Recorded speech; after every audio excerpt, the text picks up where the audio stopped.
జై కుసుమహర. హరుడు చిన్నతనంలో జరిపిన అద్భుత లీల.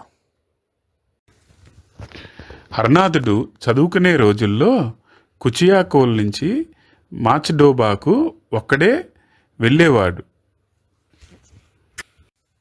ఆ త్రోవలో ఒక మర్రి చెట్టు దగ్గరికి రాగానే ఒక దోపిడీ దొంగ చెట్ల కొమ్మల నుంచి కిందకి దూకి చేతిలో లాఠీ కర్రతో హరనాథుని నీవెవరివి అని ప్రశ్నించాడు.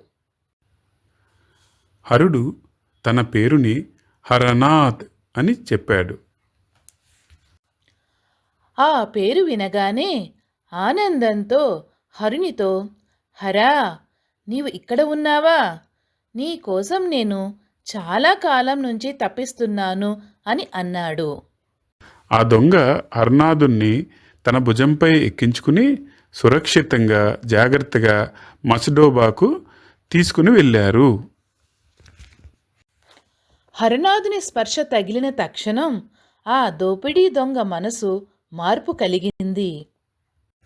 వెంటనే ఆ దొంగకి ఇదివరకు చేసిన దొంగ వృత్తిని వదిలేశారు. అలాగే అతని హృదయంలో మార్పు కలిగి హరనాథుని పరమభక్తుడయ్యాడు. జై కుసుమహర.